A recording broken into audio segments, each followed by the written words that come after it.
Hi hello నమస్తే welcome to our 100 TV. ఈ రోజు మన ఛానల్లో బహుముఖ ప్రజ్ఞాశాలి సాయి కర్ణం గారు మనతో ఉన్నారు.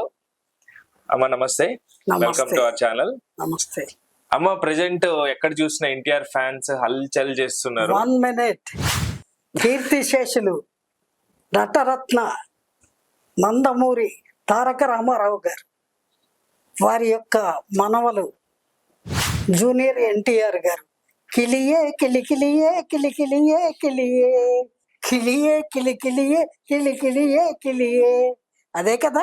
ఎగ్జాక్ట్లీ అమ్మ. యాక్చువల్ గా ఫ్యాన్స్ ఎప్పుడెప్పుడు అని వెయిట్ చేస్తున్నటువంటి మన దేవర కొరటాల శివ గారి దర్శకత్వంలో వస్తున్నటువంటి మన దేవర ఎట్టకేల్కి 27 ఈ మంత్ 27వ తారీఖున ప్రేక్షకులందరికీ కూడా ప్రపంచ వ్యాప్తంగా కూడా రిలీజ్ కి పండగనే చెప్పుకోవాలి. వినాయక చవితి పండగ అయితే ఇదో పండగ, ఇది పెద్ద పండగ. ఆయన ఆల్రెడీ ఆస్కార్ అవార్డు వచ్చింది వారి నృత్యానికి.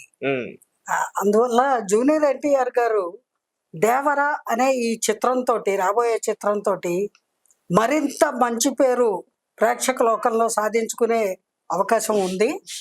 అది అతి త్వరలో జరగబోతోంది. అలాగే ఈ దేవర చిత్రానికి రిలీజ్కు ముందే కొన్ని ప్రత్యేకమైనటువంటి ప్రత్యేకతలు సంతరించుకోవడం జరిగింది. అవును. ఒకటి, ఒక థియేటర్లో ఎన్నడూ ఇంతవరకు తెలుగు చిత్రాలు ప్రదర్శింపబడనటువంటి ఒక థియేటర్లో ఈ దేవర సినిమాకి ప్రదర్శనకి ఏర్పాట్లు జరిగాయి. అలాగే మరో విశేషం ఏమిటంటే ఆ చిత్ర ప్రదర్శనని తిలకించడానికి హాలీవుడ్ ఆర్టిస్టులు, పేరున్న వాళ్ళు, ప్రముఖులు కొందరు హాజరు కాబోతున్నారని విన్నాము.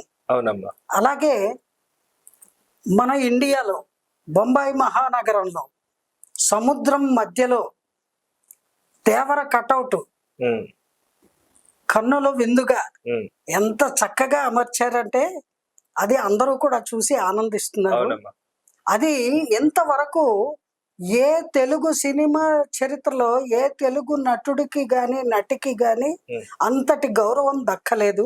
అటువంటి కీర్తి ప్రతిష్టలు శ్రీ జూనియర్ ఎన్టీఆర్ గారికి దక్కాయి అని మనం అనుకోవచ్చు, గర్వపడచ్చు. ఎందుకంటే మన దేశంలోనే, మన ఇంట్లోనే మనం ఉన్న టాలెంట్ను గుర్తించకపోతే ఎలా? ప్రపంచం యావత్తూ గుర్తించి గౌరవిస్తున్నారు. ఆస్కార్ అవార్డు కూడా ఇచ్చారు. మరి అంతటి నటుడు, ఎంతో గొప్ప నటాగ్రేసరుడు అయినటువంటి నందమూరి తారక రామారావు గారి మనవడు అయినటువంటి జూనియర్ ఎన్టీఆర్ గారు ఈ చిత్రంతో మరోసారి అద్భుతమైన విజయాన్ని ఇంకా ఎవరు ఊహించనంత స్థాయిలో సాధిస్తారని మనం చెప్పుకోవచ్చండి.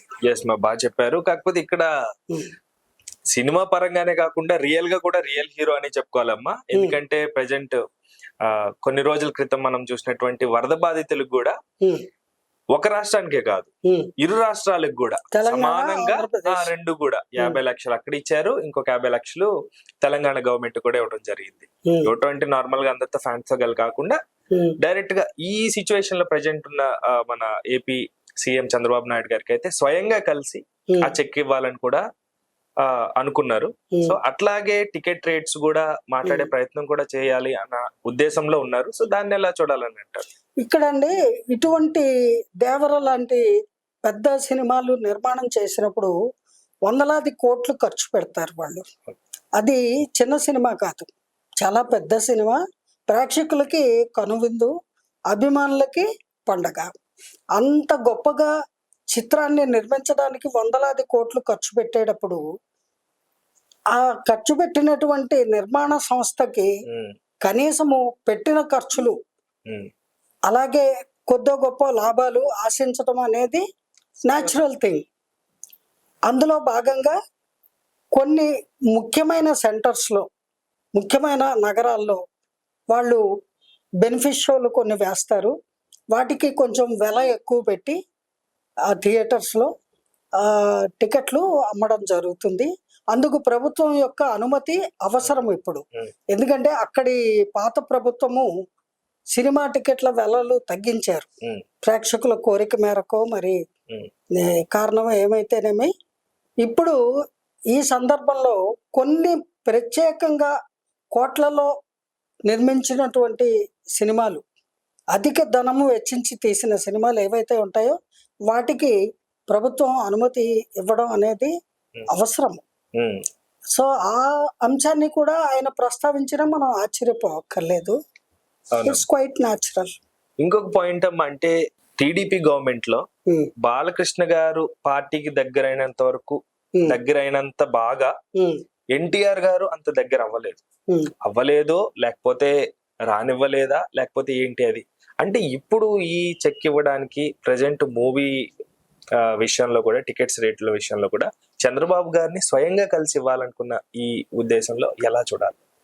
అండి ఇక్కడ రాజకీయ ప్రసక్తి వస్తే జూనియర్ ఎన్టీఆర్ గారు ఇప్పటి వరకు కూడా మొదటి నుంచి, అంటే ఆయన రాజకీయాల్లో ప్రచారానికి గతంలో వెళ్ళడాలు ఇవన్నీ మనకు తెలిసిన విషయమే.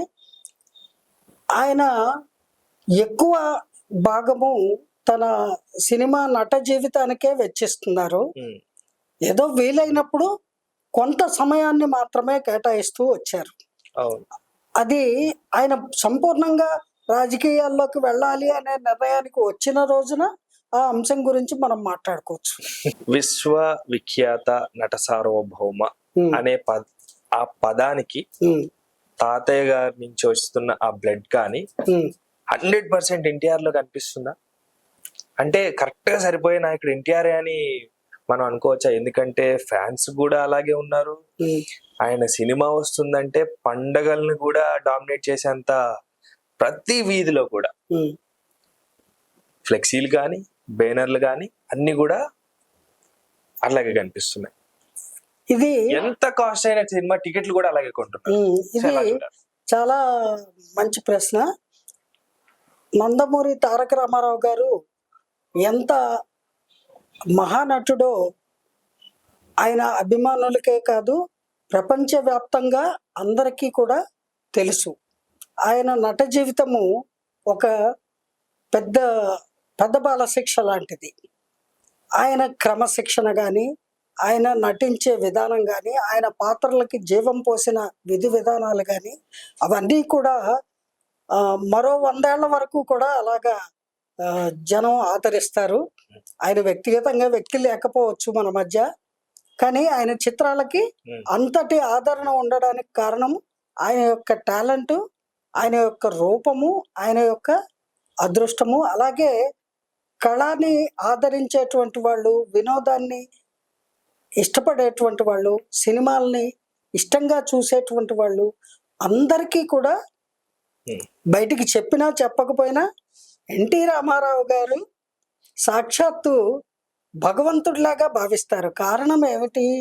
ఆయన భగవంతుడి పాత్రల్లో కూడా అలా జీవించారు, ప్రాణం పోశారు. అందువల్ల వారికి అంతటి పేరు ప్రఖ్యాతులు వచ్చాయి. అవి అలాగే చిరస్థాయిగా ఉంటాయి. ఆ చంద్రార్కము ఉండాలని కూడా కోరుకుందాము. సినిమా పరిశ్రమ ఉన్నంత కాలము కూడా ఉండాలి అని కోరుకుందాము.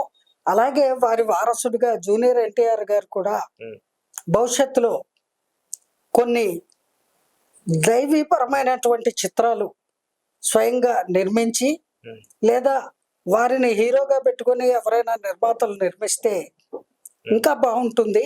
ఆ చిత్రాల్లో కూడా ఆయన తన యొక్క నటనా ప్రతిభను, నటనా కౌశలాన్ని ప్రదర్శించి తాతగారికి మనోడు ఏమాత్రమూ తగ్గడు అని నిరూపించుకుంటారు ఆయన.